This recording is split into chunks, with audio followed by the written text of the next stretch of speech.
ശ്രീ പിണറായി സർക്കാർ ചെയ്ത കിറ്റ് യഥാർത്ഥത്തിൽ ഒരുപാട് പേര് വിമർശനവും നന്മയായി പറയാറുണ്ട്. കിറ്റ് കൊടുത്തിട്ടാണ് അവർ തിരിച്ചു വന്നത്. പക്ഷേ കിറ്റ് പോലുള്ള കാര്യങ്ങൾ ജനങ്ങൾക്ക് ആവശ്യമാണ്. അതായത് സാധാരണ ജനങ്ങൾക്ക് തത്വവും ടി വിയിലെ തർക്കവും ഒന്നുമല്ല, അവരുടെ ജീവിതത്തെ പോസിറ്റീവായി ബാധിക്കുന്ന കാര്യങ്ങളാണ് അവരെ കൂടുതൽ ഇൻഫ്ലുവൻസ് ചെയ്യുന്നത് വോട്ടിങ്ങിനടക്കം. അപ്പം ശ്രീ പിണറായി വിജയൻ സർക്കാർ വളരെ ശക്തനാണ്, അദ്ദേഹം തിരിച്ചു വരികയും മറ്റും ചെയ്തു. പക്ഷേ ശ്രീ പിണറായി വിജയൻ സർക്കാർ ഒരുപാട്, അല്ലെങ്കിൽ വ്യക്തിപരമായ ശ്രീ പിണറായി വിജയൻ അദ്ദേഹത്തിന്റെ കുടുംബത്തെയോ മകൾ വീണയോ അങ്ങനെ ആക്രമിക്കുന്നത് തെറ്റാന്ന് വിശ്വസിക്കുന്ന വ്യക്തിയാണ് ഞാൻ. പക്ഷെ അങ്ങനെ ആക്രമണങ്ങളും മറ്റും നേരിട്ടു. അതിന്റെ മാത്രം ഇമ്പാക്ട് എങ്ങനെ ഉണ്ടാവും എന്നറിയില്ല. പണ്ടൊക്കെ നമ്മൾ കളിയാക്കി കോൺഗ്രസ് നേതാക്കളുടെ മക്കളെ കുറിച്ചാണ് ഒരുപാട് ആരോപണങ്ങൾ പറയുന്നത്. ഇടതുപക്ഷ നേതാക്കൾ കുറെ കൂടെ ഒരു സംശുദ്ധ ജീവിതം, ചോദ്യം ചെയ്യപ്പെടാനാകാത്ത ജീവിതം നയിക്കുമെന്നുള്ളൊരു വിശ്വാസം പണ്ട് മുതലേ ഉണ്ട്. ഇടതുപക്ഷത്തെ അനുകൂലിക്കാത്തവർക്ക് പോലും ഉണ്ട്. ഇടതുപക്ഷക്കാർ അത്തരം നന്മകളുള്ള ആൾക്കാരാണ്, ആ കാര്യത്തിൽ ഗാന്ധിജിയെ പിന്തുടരുന്നവരാണ് എന്നൊക്കെ പറയാറ്. അപ്പോൾ ഇടതുപക്ഷത്തിലെ ഒരു പ്രമുഖ നേതാവിനെതിരെ അങ്ങനെ അഴിമതി അടക്കമുള്ള ആരോപണങ്ങൾ ശരിയാകാം തെറ്റാകാം അത് വരികയുണ്ടായി. ഇപ്പൊ സ്വപ്ന കേസൊക്കെ വന്നു, സ്വർണ്ണക്കടത്ത് കേസ് വന്നു. അതൊന്നും നമ്മുടെ തെരഞ്ഞെടുപ്പ് റിഫ്ലക്ട് ചെയ്തില്ല. നമ്മളെല്ലാം വിചാരിച്ചു നമ്മുടെ കഴിഞ്ഞ സോളാർ കേസ് പോലെ, സോളാർ സരിത UDF-നെ ബാധിച്ചതുപോലെ സ്വപ്ന ഇവരുടെ LDF-ന്റെ ഇലക്ടോറൽ പ്രോസ്പെക്ട്സിനെ അല്ലെങ്കിൽ ജയിക്കാനുള്ള സാധ്യതയെ ബാധിക്കുമെന്നൊക്കെ വിചാരിച്ചു. പക്ഷെ അങ്ങനെ ബാധിച്ചില്ല. കാര്യം CPM-ന് നല്ലൊരു കേഡർ, ശക്തമായ സംഘടനാ സംവിധാനമുണ്ട്. അതുകൊണ്ട് അവർക്ക് അതിജീവിക്കാൻ കഴിയും. അറിയില്ല. പക്ഷെ ദേശീയ ഇലക്ഷൻ ആകുമ്പോൾ കൂടുതൽ ചാൻസ് UDF-നാണ്. ഇപ്പൊ അങ്ങനെ ഒരു പോസിബിലിറ്റി അവിടെയുണ്ട്. CPM ഒരു കാലത്ത് ഇന്ത്യയിൽ 40-43 സീറ്റ്സ് ഉണ്ടായിരുന്ന ഒരു പാർട്ടിയാണ്. ഒരുപക്ഷെ ജ്യോതി ബസുവിനെ പ്രധാനമന്ത്രി സ്ഥാനത്തേക്ക് വരെ പരിഗണിച്ചിരുന്നതാണ്. പിന്നീട് അദ്ദേഹം അല്ലെങ്കിൽ പാർട്ടി അത് വേണ്ടെന്ന് വെച്ചതാണ്. ചരിത്രപരമായ മണ്ഡലമായി ജ്യോതി ബസു വിശേഷിപ്പിച്ചു എന്ന് പറയപ്പെടുന്നത്, അല്ലെങ്കിൽ ബാക്കിയുള്ളവർ വിശേഷിപ്പിച്ചു എന്ന് പറയപ്പെടുന്നത്. ആ രീതിയിൽ വലിയ ഒരു പ്രോസ്പെക്ട് ഉണ്ടായിരുന്നതാണ്. നമ്മുടെ ലോകസഭയിലെ ആദ്യ പ്രതിപക്ഷ നേതാവ് ശ്രീ AK ഗോപാലൻ, നമ്മുടെ മലയാളി കൂടിയായ ശ്രീ AK ഗോപാലൻ, നെഹ്റുജിക്ക് പോലും ആദരവുള്ള ശ്രീ AK ഗോപാലനൊക്കെയായിരുന്നു. പക്ഷെ ഇടതുപക്ഷം സിസ്റ്റമാറ്റിക്കലി ഡിക്ലൈൻ ചെയ്യുകയാണ് പലപ്പോഴും ഉണ്ടായത്. ബംഗാളിലടക്കം ആ സ്പേസിലാണ് BJP പലപ്പോഴും വളർന്നു വന്നത്. അപ്പോ കാര്യം CPM-ന്റെ വോട്ടിലും 81% അല്ലെങ്കിൽ 80% ഹിന്ദു കമ്മ്യൂണിറ്റിയാണ് CPM-ന്റെ കോർ വോട്ടിരിക്കുന്നത്. ഒരുപക്ഷെ 9% ക്രിസ്ത്യാനികളും 10-11-12% മുസ്ലിങ്ങളുമാണ് CPM-ന്റെ ഒരു ഇന്റേണൽ കോമ്പോസിഷൻ എന്ന് പൊതുവെ പറയാറുള്ളത്. സബ്ജക്ട് ടു ചെറിയ ചേഞ്ച് അങ്ങോട്ടും ഇങ്ങോട്ടും. അപ്പോൾ CPM-ന് തീർച്ചയായിട്ടും അവരുടെ ഒരു റൈസിങ്ങിന് സാധ്യതയുണ്ട്. ഭരണവിരുദ്ധ വികാരം ഉണ്ടെന്നൊന്നും എനിക്ക് തോന്നുന്നില്ല. പക്ഷെ ഭരണത്തിനോടുള്ള നീരസം ചില കോർണേഴ്സിൽ വളരെ പ്രകടമാണ്. അതെങ്ങനെ വോട്ടായി കൺസോൾഡേറ്റ് ചെയ്ത് മാറും എന്നുള്ളതാണ്. അവിടെയാണ് യഥാർത്ഥത്തിൽ തിരിച്ച് BJP-യിലേക്ക് എത്ര ക്രിസ്ത്യൻ ഹിന്ദു വോട്ടുകൾ പോകുന്നുണ്ടോ CPM-കാർക്ക് സന്തോഷമാണ്. കാര്യം അത് കോൺഗ്രസിന് പോകേണ്ട വോട്ട് ഇങ്ങോട്ട് പോകുമ്പോൾ CPM കൂടുതൽ സ്ട്രോങ് ആയി നിൽക്കുന്നു എന്നുള്ളതാണ് അതിന്റെ സത്യം. രണ്ട്, മോദി സർക്കാർ തിരിച്ചു വരാനുള്ള സാധ്യതകൾ കൂടുതലാണ്. കാര്യം നരേന്ദ്രമോദി സർക്കാർ, പ്രത്യേകിച്ച് നരേന്ദ്രമോദി എന്ന വ്യക്തിക്കാണ് വോട്ട്, മോദിത്വത്തിനാണ് വോട്ട്, ഹിന്ദുത്വത്തിനോ BJP-ക്കോ അല്ല.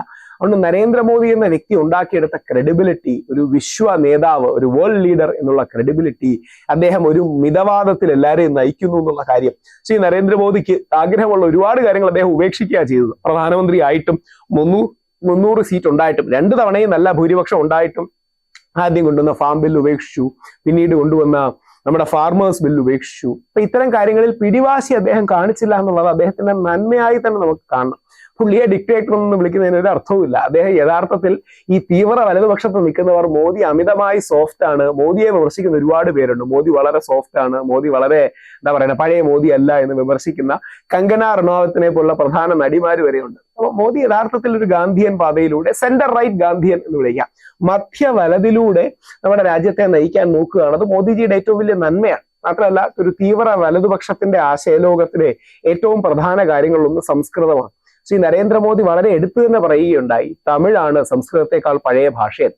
ഇന്ത്യയുടെ രാഷ്ട്രീയ ചരിത്രം അറിയുന്നവർക്ക് ആ ചോദ്യത്തിന്റെ പ്രസക്തി അറിയാം. തമിഴാണോ സംസ്കൃതമാണോ പഴയതെന്ന് പലപ്പോഴും ബാലൻസ് ചെയ്ത് നമ്മുടെ ആൾക്കാർ തമിഴും പഴയതാണ് സംസ്കൃതവും പഴയതാണ്, രണ്ടും അനാദിയാണെന്നൊക്കെ പറഞ്ഞ് ബാലൻസ് ചെയ്ത് വിടാറുണ്ട്. പക്ഷെ ശ്രീ നരേന്ദ്രമോദി അങ്ങനെയല്ല, തമിഴാണ് പ്രാചീനം എന്ന് പറയുന്നു. അതാണ് സത്യവും. ശ്രീ വിവേകാനന്ദ സ്വാമിയൊക്കെ അത് പറയുന്നുണ്ട്, നമ്മുടെ ചട്ടമ്പി സ്വാമികൾ പറയുന്നുണ്ട്.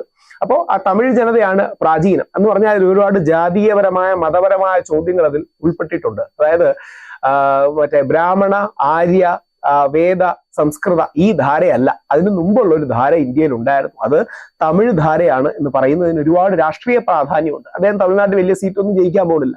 എന്നിട്ടും അത് പറയുന്നത് അദ്ദേഹത്തിനുള്ളിലെ ഭാരതീയനാണ്, ഇന്ത്യക്കാരനാണ്, സത്യസന്ധനായ മനുഷ്യനാണ്. അപ്പൊ നരേന്ദ്രമോദിജി ഒരുപാട് ക്രെഡിബിലിറ്റി ആർജിച്ചിട്ടുണ്ട്. ഇപ്പൊ രാമക്ഷേത്രം അടക്കമുള്ള കാര്യങ്ങളിൽ അദ്ദേഹം ഒരു മിതവാദ ലൈൻ എടുക്കുകയുണ്ടായി. ശ്രദ്ധിച്ചാൽ അറിയാം, ജയ് ശ്രീരാം എന്ന മുദ്രാവാക്യം പോലും അദ്ദേഹം കെയർഫുള്ളി അവോയ്ഡ് ചെയ്യാറുണ്ട്. ജയ് സിയാറാം എന്നോ അല്ലെങ്കിൽ അത്തരം പ്രയോഗങ്ങളാണ്. ജയ് ശ്രീരാമിന് ജയ് ശ്രീരാമിന് യാതൊരു പ്രശ്നവുമില്ല, പക്ഷെ കോൺട്രവേഴ്ഷ്യൽ ആണ് എന്നുള്ള പെർസെപ്ഷനിൽ ഒരു മധ്യമാർഗത്തിലൂടെ അല്ലെങ്കിൽ മിഡിൽ പാത്തിലൂടെ ഇന്ത്യയെ നയിക്കാൻ ശ്രീ നരേന്ദ്രമോദിക്ക് കഴിഞ്ഞിട്ടുണ്ട്. അതുകൊണ്ട് കൂടുതൽ സാധ്യതകൾ അദ്ദേഹം തിരിച്ചു വരാനാണ്. കോൺഗ്രസോ ഇന്ത്യ മുന്നണിയോ അത്ര യുണൈറ്റഡ് അല്ല, വേണ്ട രീതി ഫണ്ടുകളില്ല.